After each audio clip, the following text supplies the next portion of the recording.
Hi guys, and welcome to another episode of Kabir Considers. In this video, we're going to react to how aircraft carriers prepare 17,000 meals a day. Like that is a crazy amount of food, especially for basically a very, very large boat. I know it's more than that, but it's an insane amount of food that they have to produce. And obviously they're going to be needing this food constantly 3 times a day. So you're going to have multiple crews, like cooking the food, preparing it, making sure it's sanitary, making sure all the equipment is clean.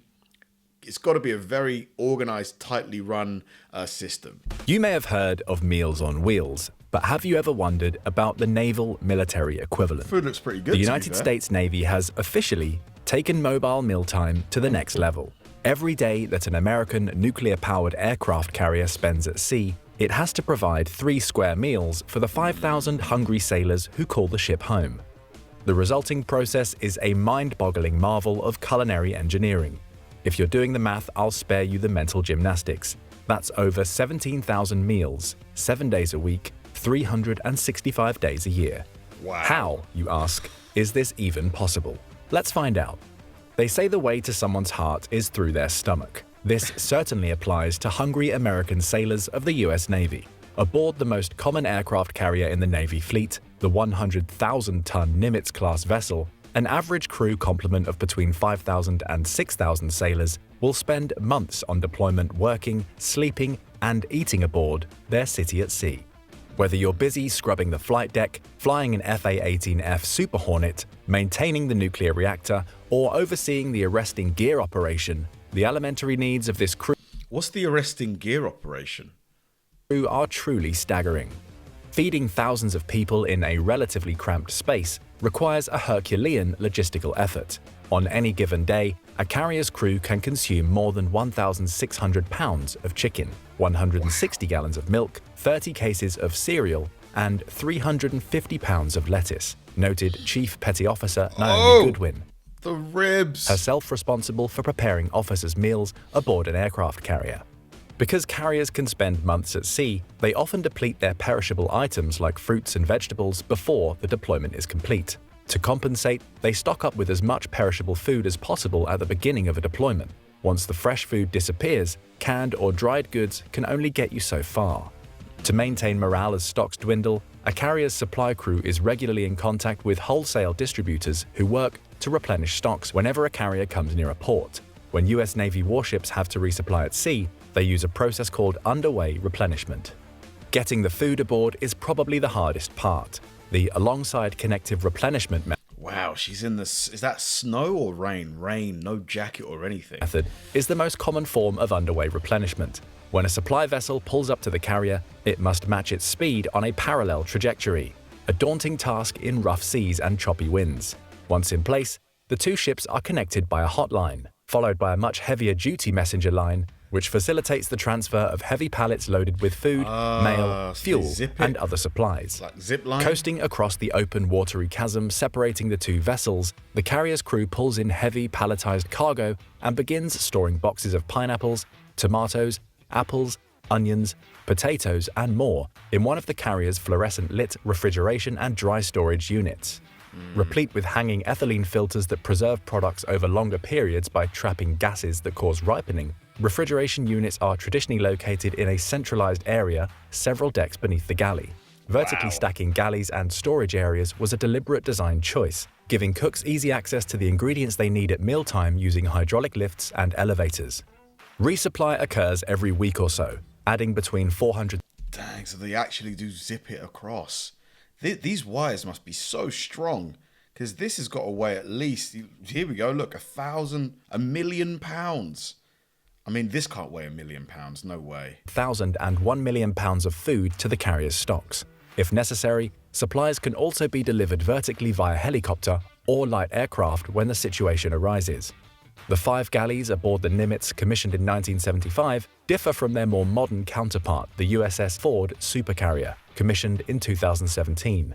While the ships have the same footprint, one journalist observed, space all over the Ford has been reimagined to make carrier life and work better and more efficient.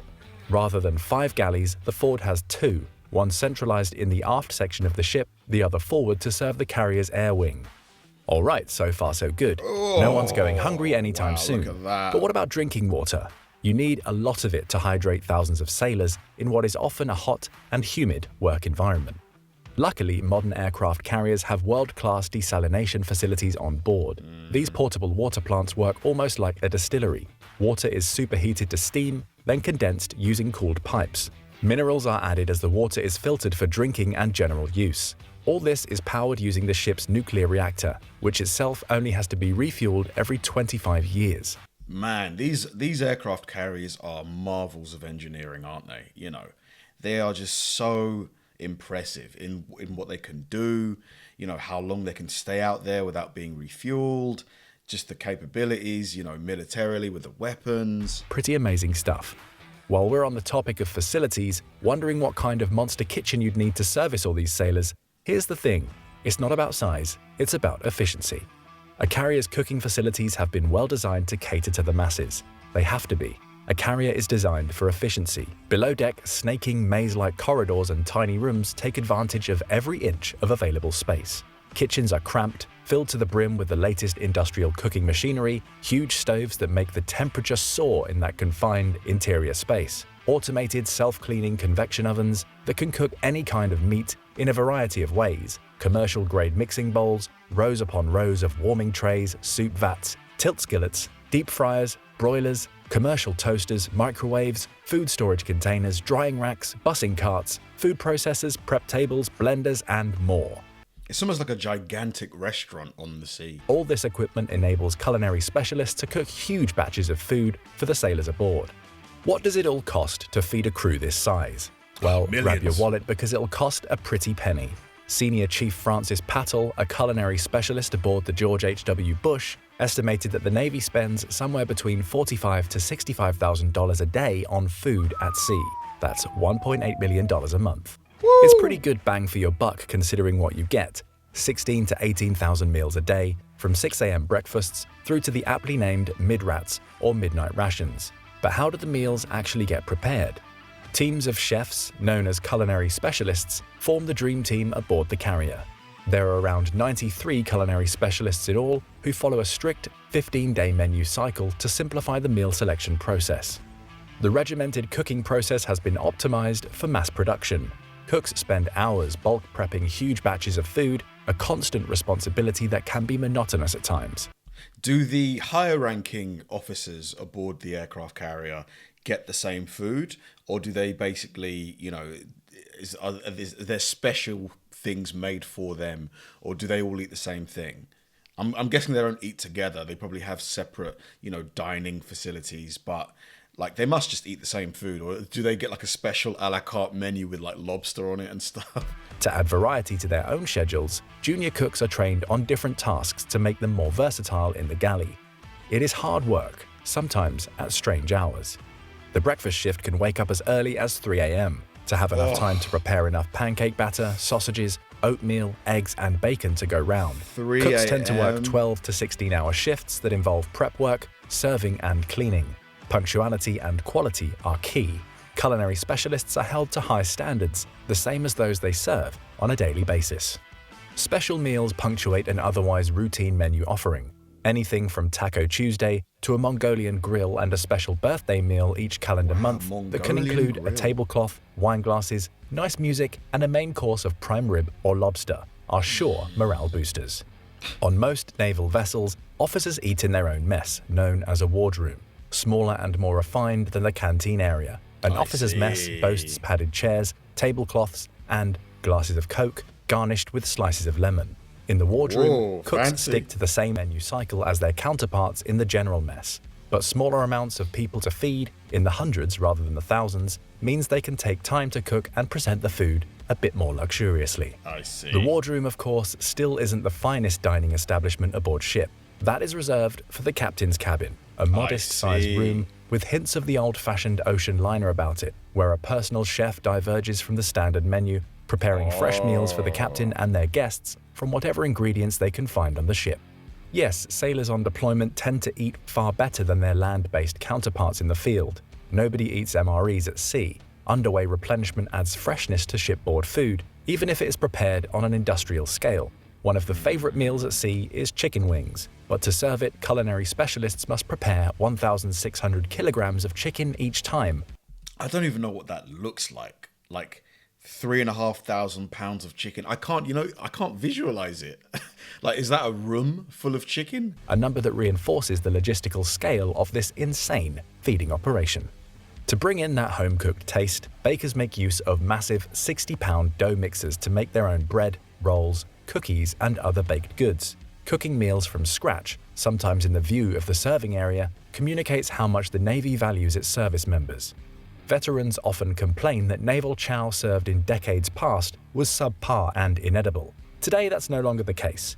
It may not be your mother's cooking, but daily meals are meticulously planned and served to be as calorically dense and nutrient-rich as possible. They have to be to fortify sailors working hard on their feet, day in, day out. A look into a daily shift for a culinary specialist reveals how much effort is required to cook for an entire carrier crew. At mealtime, broad, heated grills are prepared and manned by young cooks who have the raw food at hand. If, say, a cook is serving lamb, he arranges lamb chop after lamb chop in neat rows until the entire surface is covered with meat, 150 chops at least. By the time the last one is in place, it's time to return to the beginning and flip the meat over to cook on the other side. If the chefs are cooking roast beef, they will slice roughly 600 pounds of meat per meal. Dinner is perhaps the I just love how organized it is, It's really, they've not left anything to chance. Like, there's a system in place for like every busiest meal of the day. By evening, the main eating bay becomes crowded. Serving lines quickly materialize as sailors find their way to the commissary for some hot chow. Each grabs a plate, utensils, a cup, and napkins, cleaned during downtime by members of the culinary specialist crew, and begins indicating what they'd like served. Back in 2011, a journalist for the National News observed this process firsthand. Mashed potato and steak with gravy is proving to be a popular choice, but there's also barbecue chicken, stir-fry, pasta, and chicken with tomato sauce on The food looks so good. offer. 3 young sailors, Jennifer Penner, Elvin Carmona Rivera, and Sarah Strong, are lingering in the cafeteria area, having just finished their meals. They say that while the food on board is perfectly fine, the special fried rice is a particular favorite. They do crave homemade rather than mass-produced meals. I look forward to eating something that's cooked from scratch, just for me, says Strong. This is okay, but you can tell it's been prepared for hundreds of people. Where the general mess doesn't satisfy a sailor's specific cravings, they can browse a small grocery store where different amenities like hygiene goods, razors, junk food, drinks are available to keep morale high at all times. Carrier grocery stores can make $10,000 a day, showing just how vital they are to the ship's daily operations. Even if it isn't the freshest or most gourmet offering, the fact that the Navy can provide hot chow thousands of miles from land in any condition is nothing short of a modern marvel.